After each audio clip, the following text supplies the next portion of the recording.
Hi, my name's Kate Dixon. I'm a kinesiology major at UNCG. I know that when Americans hear the word exercise, there are a lot of negative feelings towards the word. And so fitting an exercise in an adult's daily life can seem impossible as well as fairly unnecessary.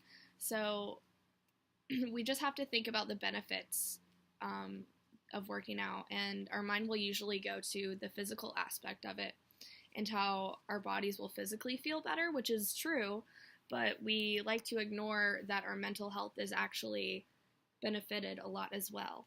So, with this chart, you're able to notice that about 17.9% of all of the adults in the United States in 2015 were actually documented to have some sort of mental illness. So, this highlights just how common mental illness really is, but we kind of avoid the whole topic altogether as a culture.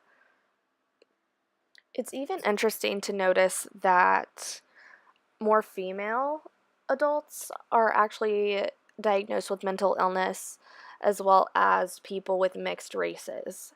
And the age group is significant as well because it just shows that younger people are more prone. And if you start exercising when you're younger, then you're going to keep up that healthy habit.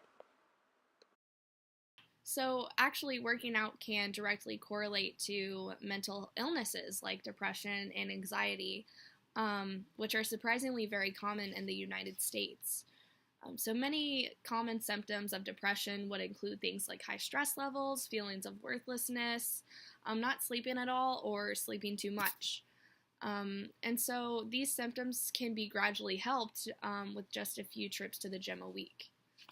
At the University of North Carolina at Charlotte, the Department of Health Psychology held a study involving a number of participants who were forced to exercise to see if their feelings of insomnia and high stress levels would be reduced.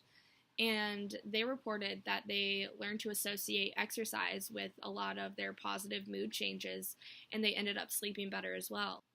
It's very important to remember that the busiest people in America were found most likely to benefit from exercise, but the least likely to make actual time for it.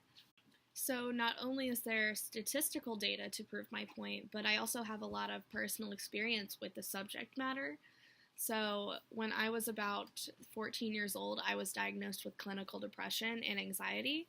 So, ever since I was 14, I didn't really want to leave my house or go to the gym. I didn't really see the point.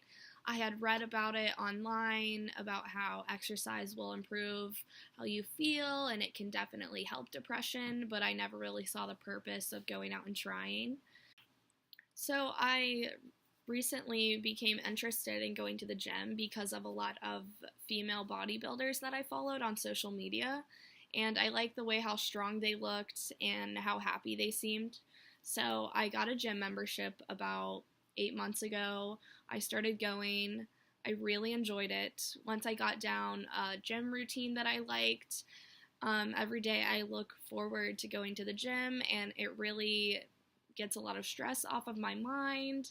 It overall just is really great for my mental health, and I enjoy my hour that I get to spend at the gym every day with not much else to think about except for how I'm improving my body as well as my mind. So, As you can see in this photograph that I took, you can really tell just how confident I am and how much that lifting weights and working out every day has helped me. So, as far as confidence goes, it's definitely improved the way I feel about myself. Um, my mindset has definitely improved. I look forward to going to the gym every day, and the fact that it kind of gives me a purpose every day. And that's something that I'm not used to having, and exercise has definitely provided that for me. since exercise and working out for me has been something that has been personally beneficial, and how it's made me more positive, I know that the exercise itself has helped lessen the symptoms of my mental illness for me personally, and I know that it has the power to do that for most other people with mental illness as well. However, we can't forget about the antidepressants that a lot of doctors will prescribe if you are diagnosed with clinical depression. These things are also very helpful. Exercise itself is not something you can just do every day, and it's not a one size fits all. It's not a cure for everyone. That's not exactly how that works. So I hope the evidence that I've provided with my statistics and my personal experience has made an effect on how you view exercise, with the correlation that it has with mental illness such as depression and anxiety. So thank you so much for listening.